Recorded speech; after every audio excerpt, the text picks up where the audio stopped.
Okay, people. So we have a British Oscar nominated, well, a potentially Oscar nominated film, right? It's up in the running to go into that shortlist. And once you've seen it, you're going to understand why, people. Trust me. The film is called Ganef, and it is from Mark Rosenblatt. He wrote, he directed, and he produces the film alongside Siri Ellerton with Anne Morta-Piech as an executive producer. The music is from Mark Teltler.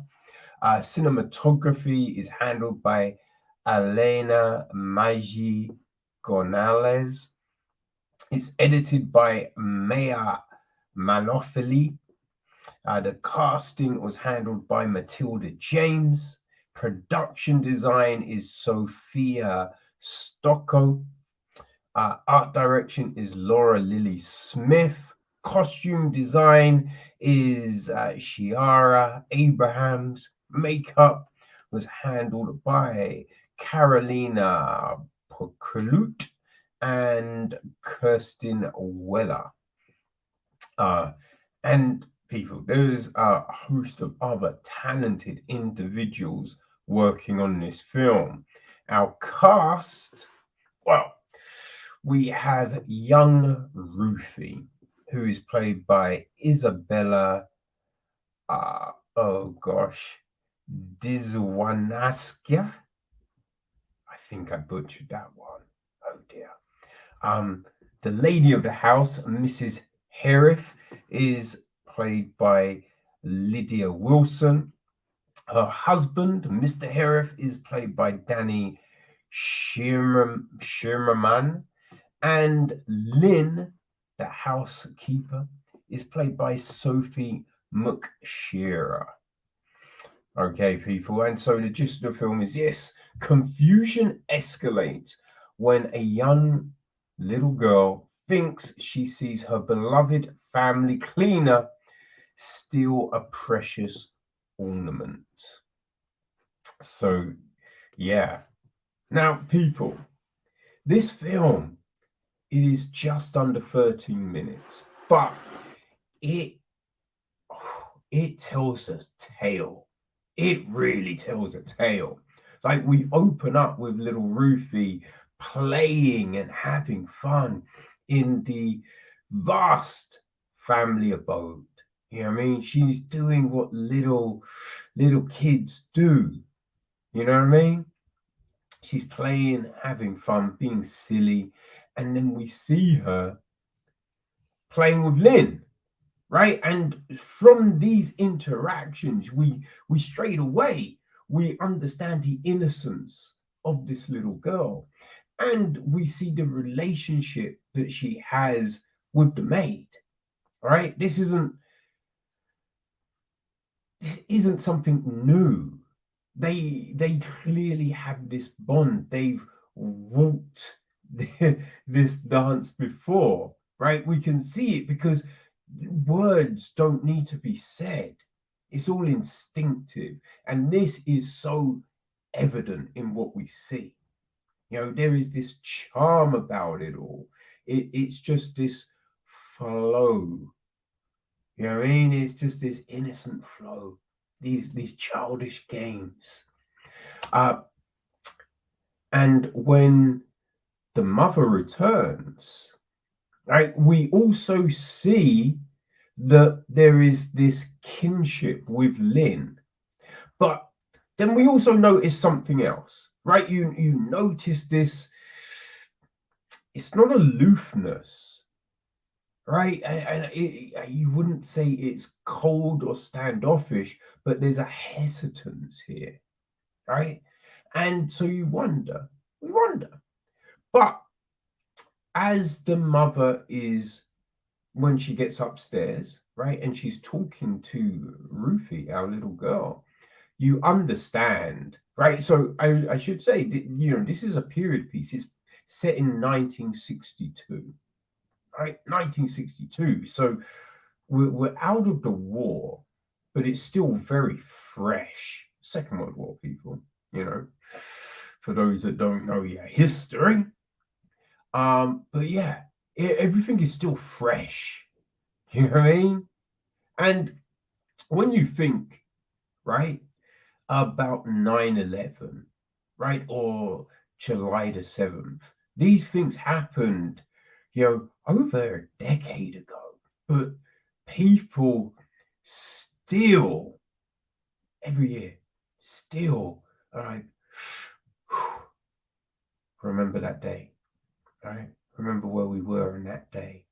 Now imagine a 4-year, 5-year war that was the largest scaled thing the world had ever seen. You know what I mean? You thought the First World War was the Great War, and you thought that was bad. And then, just a few years later, it happens again, but even worse, right? So if the first is the Great War, then what the fuck is this? You understand? So even though it's 62, these events, these scars, these traumas, they still feel very fresh to the people that were most affected. Now, you know what I mean? The world was affected, but there was some people that, firsthand, right? Firsthand fear. And so you imagine, the burden, the PTSD, which wasn't even a thing back then. I mean, it was a thing, but there was no term. People didn't understand it, right? Soldiers were killed. They called it cowardice, but these poor fuckers were in shock. So, you know what I mean? So you can understand what Mrs. Hero is feeling. And she's pestered by her little daughter, right? And you can see that she's trying to keep this information away from her, right? She wants to keep her daughter's innocence, but she tells her this thing that it's kind of crazy, right? Because she's probably thinking, okay, I'll just tell her. It's not going to impact her life, right? But it was this thing that sits with Mrs. Hera, right? It sits with her. It's ingrained in her essence now, right? A mechanism to keep safe. Mechanism to keep safe. So she tells the daughter, and you forget how impressionable little kids are. Because Ruthie, she's between 6 and 8, right?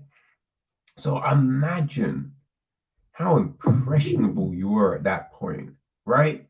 And so when she sees something, she sees a thing happen. Now it's an innocent thing, but straight away she's thinking about what her mother told her, right? And so we see this fear, this shock, this dread, and she doesn't know what to do. So she, tells her mother, right? Because she just heard this story, and it's just like, oh damn, is this happening to us? Right? And the crazy thing is, because listen, we've all seen kid actors, right? And uh, children of a certain age, I think it's hard for them to convey certain emotions because they've never witnessed these emotions, right? And you think there's adults that struggle to display certain emotions. So when you're expecting this sort of stuff from a little kid, you can understand why sometimes their performances don't quite hit it. people. There is no such fear here because young Izabella, oh my days, she does a immaculate job of conveying these emotions. Conveying these emotions, right? You believe everything. And then, there's also, you can see this hauntedness around her because, as I said, look, she's friends with Lynn. So what does she do? What does she do? Now, the way then everything, transpires in the film, oh man, you watch it and everything makes so much sense. But there is always consequences, even to something so innocent, done with no malice. There is consequences, and we see all of them. We see these things, and it is heartbreaking. It is truly heartbreaking. Now, it's not in the way you might think, right? But I think this film, it displays, the effects of trauma, but also what happens when lines are crossed, when certain things are said, because there's an innocence that gets broken here, gets broken, and you can't get it back.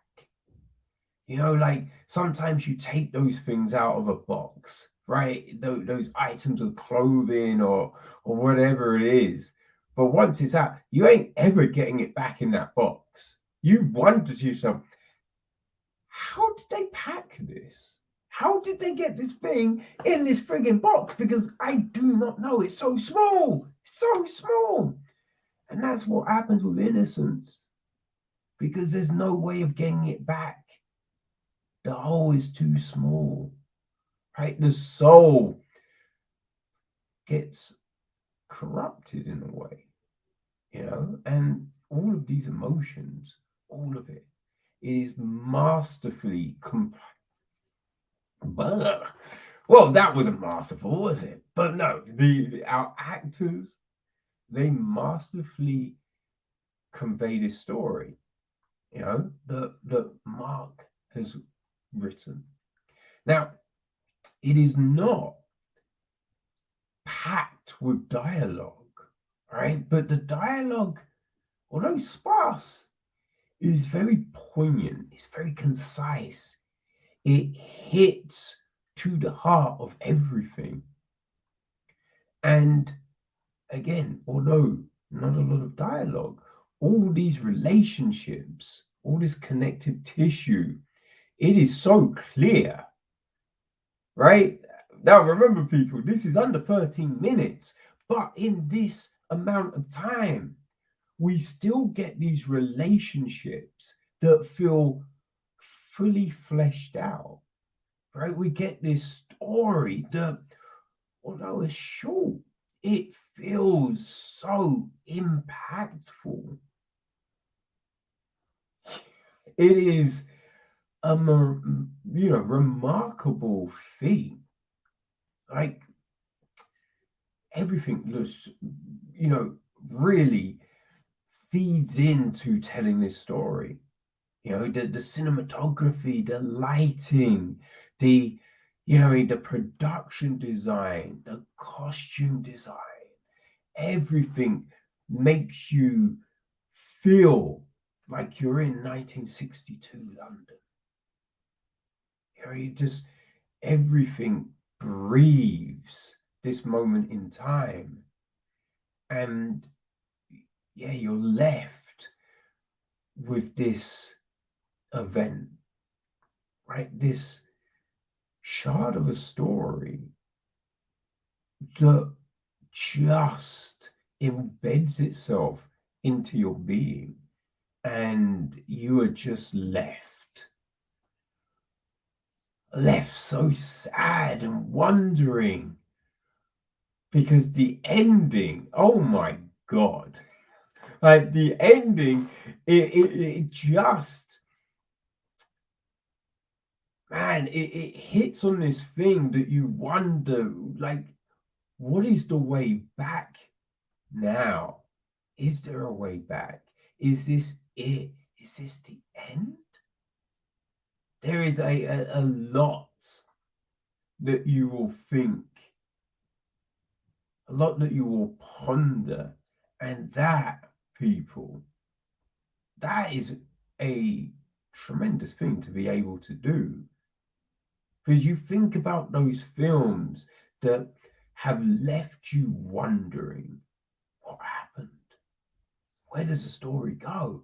And usually these are, 2 hour just opuses, but this does it in under 13 minutes, people. So if you get an opportunity, you really do want to check out Ganef. Now, it is currently playing as part of Omeleto, which isn't an egg-based dessert or, breakfast, lunch, even a dinner. No, no, no, no. It is an online platform. It's running on YouTube, but it curates short films, and it also creates short films that are nominated or the potential to be nominated for some of the top awards in the industry. So, people, go check this film out, right? Go check it out. Go follow Mark. Yeah, I mean, go follow him, because you will want to know what old Mr. Rosenblatt does next. Because, people, the deft hand that he shows with Ganef, imagine what he will do next. Imagine what he will do next. So, people, there you go. Ganef. And, the strength of this film and the strength of Lost Kings, I imagine both of these films will be in that Oscar, running, people. I feel that both of these films definitely should be in with that. So let's see what happens.